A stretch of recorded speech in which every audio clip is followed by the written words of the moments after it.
Olá a todos, espero que estejam bem. Aqui estou eu mais uma vez para partilhar convosco mais uma leitura e mais alguns sussurros.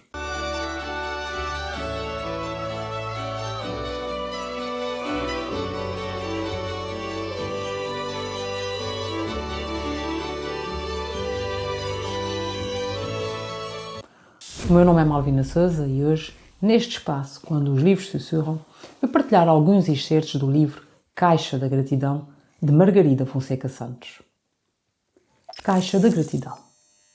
Tínhamos acabado de comer, mas ainda permanecíamos sentados à mesa a conversar. Era um hábito de família, que repetíamos como se fosse tão importante como alimentar-nos. De certa forma, significava isso mesmo.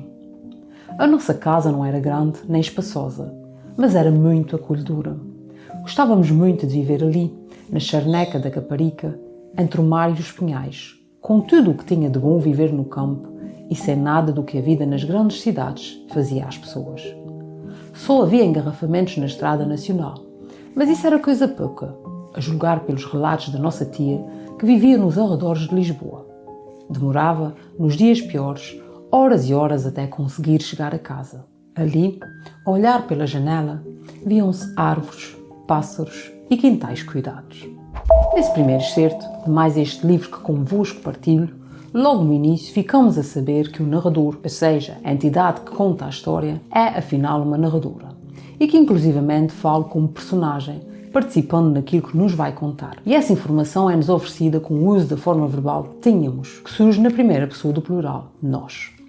Também ficamos a conhecer algo que é por ela considerado como um hábito de família, o de, terminada a refeição, continuarem sentados à mesa a conversar. Reparem como esta referência e o fato de a narradora mencionar que se trata de um hábito de família, já que ela diz repetíamos como se fosse tão importante como alimentar-nos, oferece-nos aqui algumas informações importantes na caracterização desta e de outros personagens que vão surgir na história, por nos mostrar a importância dada à família e às conversas tidas, e nos revelar também a união e a compreensão familiar que aqui existe. O mesmo acontece quando, a seguir, a narradora fala da casa em que vive e do sítio onde esta fica localizada, entre o mar e os pinhais, no campo, e, tal como refere, com tudo o que tinha de bom viver no campo, caracterizando-se mais uma vez a nossa personagem que gosta de uma vida calma, sem agitações, e usando as suas palavras, sem nada do que a vida das grandes cidades fazia às pessoas. No local onde ela vive, vêem-se pássaros, árvores e ela gosta que assim seja, o que é muito também a caracteriza, como sendo uma pessoa pacata, calma, apreciadora da natureza e das coisas boas da vida. Também aqui nos é revelado um contraste entre a vida no campo e na cidade, com as vantagens da primeira, o que reforça essa caracterização que vos referi. Repare-se, pois, que ao falar de caracterização estou sempre a referir-me à caracterização psicológica das personagens, já que nada nos é dito, até aqui, acerca das mesmas fisicamente. Para além dessas informações, também nos é dado a conhecer o espaço onde decorre a ação, ou seja, na casa dela, mais concretamente, na charneca da Caparica. Ora, então, até aqui já temos alguma referência às personagens, e digo alguma porque já vamos ficar a conhecer outras. E assim, também temos relativamente à sua caracterização. Há o narrador, que coincide com a personagem que narra a história e que é uma das protagonistas, a ação, que decorre depois do jantar, pelo que também é localizada no tempo, já que sendo depois do jantar ficamos a saber que a conversa está a acontecer à noite, bem como ao espaço, em casa localizada na charneca da Caparica. Eis, pois, aqui, logo no início, reveladas as 5 categorias de narrativa. De notar, pois, como o uso de alguns adjetivos assume aqui particular relevância. Por exemplo, quando ela fala da casa, referindo que não era grande nem espaçosa, mas era muito acolhedora, contribuindo para alimentar a tal caracterização da personagem, ou das personagens, porque ela vive com os pais, que preferem uma casa acolhedora a uma grande e cheia de espaço, mostrando-nos que valorizam aquilo que realmente importa. Diz lá outra vez, Margarida, não sei se percebi bem. Pediu a minha mãe uma positiva congénita, galardoada por mim e pelo meu pai, pois nunca nos deixava desmoralizar qualquer que fosse o problema. Portanto, agradecem uma vez por semana a alguém por alguma coisa que vos fizeram. É isso? Sim, pode ser. Por exemplo, agradecer a alguém que nos emprestou qualquer coisa, que nos fazia falta. Ou que nos ajudou a acabar qualquer coisa. Ou ao jardineiro, porque as rosas estão lindas. É um amigo que nos ouviu num momento difícil. Ou então qualquer coisa mais geral. Isso é muito interessante, comentou o meu pai. Tens de nos ir contando o que vai acontecendo. E o teu colega, o Marco? Não consigo imaginar a sua reação a uma coisa assim. Fartou-se de gozar com a professora, é mesmo estúpido. Margarida! Desculpa, pai, mas não sei o que se passa com ele. É isso, é. Não sabes o que se passa na vida do Marco. E pode haver uma razão. Para ser estúpido? Para sentir necessidade de chamar a atenção. Estás a ver se me baralhas. Enfim, não me baralhei, mas fiquei pensativa. Não que me apetecesse ir perguntar ao Marco o que se passava. Isso não. Mas porque até podia ser verdade. Eis que aqui é atribuído um nome à nossa narradora, Margarida. E é-nos confirmado que ela jantara com os pais e que é com estes que tem as tais conversas tão valorizadas pela família. Aliás, é a mãe quem lhe pede que explique melhor a ideia lançada pela professora na sala de aula.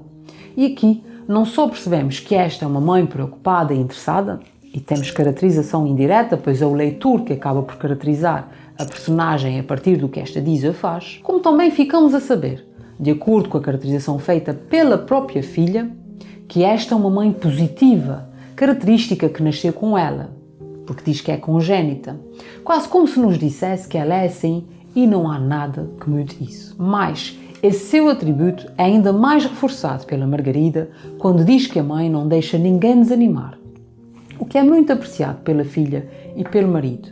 Daí que ela diga que a mãe é galardoada por ambos, ou seja, é reconhecida nessa sua característica, de tal forma a consideram tão positiva. E se antes vos falei de que tínhamos a caracterização indireta, agora temos direta, já que a mesma surge diretamente no texto, efetuada pela Margarida, que, como já sabemos, é também a nossa narradora. Margarida explica à mãe a ideia da professora, dando exemplos do que se pretende com a caixa da gratidão e de como podem colocá-la em prática. De notar que os exemplos dados partem de coisas específicas para outras mais gerais, acentuando a ideia de que podemos e devemos estar gratos pelas mais pequenas e simples coisas, e que esse nosso gesto pode fazer a diferença. Nessa altura, também o pai revela o seu interesse pela conversa e por essa caixa da gratidão, mostrando-nos, à semelhança do que já aconteceu com a mãe de Margarida, que também ele é um pai interessado, atento, participativo. Isso acontece quando pede à filha que vá contando o que for acontecendo e quando lhe pergunta pelo colega Marco, mostrando-nos que conhece esse colega da filha e os seus comportamentos.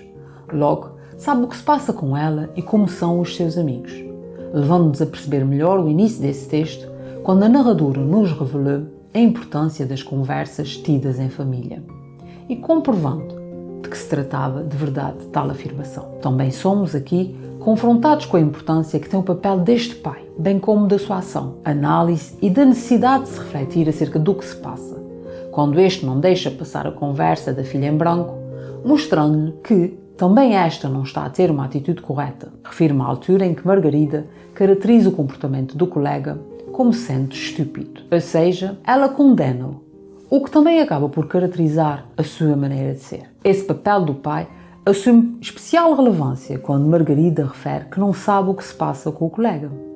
E o pai reforça exatamente isso, que ela não sabe o que se passa na vida do colega e que pode haver uma razão para ele ter esse tipo de comportamentos. Se para Margarida, como vemos na resposta dela, o Marco está a ter comportamentos desadequados e a ser estúpido, para o pai, uma visão mais sábia e de análise mais profunda, esses comportamentos são de alguém que procura chamar a atenção. E esta é uma das partes nesta obra que é fabulosa, porque coloca aqui a nu algo importante e uma situação que é vista de diferentes prismas, algo que é, aliás, muito comum no nosso dia-a-dia. Alguém vê determinados comportamentos, como estupidez, enquanto outra pessoa procura perceber o que há por detrás desses comportamentos, as razões, os motivos que os originam. E isso é muito importante. E perdoem-me se tenho a tendência de agarrar nas coisas, nas situações e nas leituras e puxá-las para a vida real, para a nossa vida. Mas a leitura e a escrita são feitas de vida e de sentir. Ora, daí a importância de falar nisso e de tantas vezes vermos para além do que está à vista, procurarmos perceber o outro para além do que faz e entender a bagagem que traz consigo, as dores e as experiências que carrega e o que faz cada um de nós ser quem é e como é.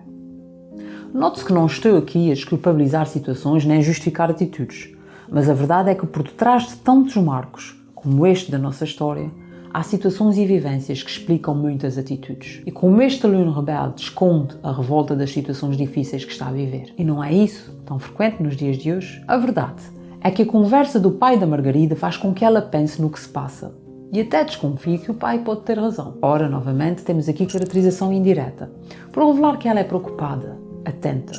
E essa conversa do pai torna-se de extrema relevância, porque fará com que ela esteja mais atenta ao colega, gesto fundamental para o ajudar e para que Margarida fique a conhecer melhor o colega, Marco, e vai descobrindo que, afinal, havia razões muito fortes para ele ser provocador, rebelde, estúpido, como ela o chamara. E mais à frente na história, e sem querer revelar demasiado, rapidamente ela vai perceber que é necessário agir e que a escola, os colegas, não podiam abandonar o Marco. Grande mensagem esta, e esperançosa, por nos levar a refletir acerca da importância de realmente vermos o outro, procurarmos percebê-lo, dar-lhe a mão, sobretudo quando mais precisa, mas também por nos mostrar a importância que a escola tem tantas vezes nessas situações e no fato de não podermos abandonar ninguém. Toca-me particularmente essa mensagem, por ser aquela que todos os dias defendo e por tentar também, todos os dias, ver os alunos, pessoas, para além dos seus comportamentos. Este é um livro fantástico que nos mostra a importância da gratidão pelas mais pequenas coisas. A tal caixa da gratidão vai dar um novo sentido a todos os envolvidos no projeto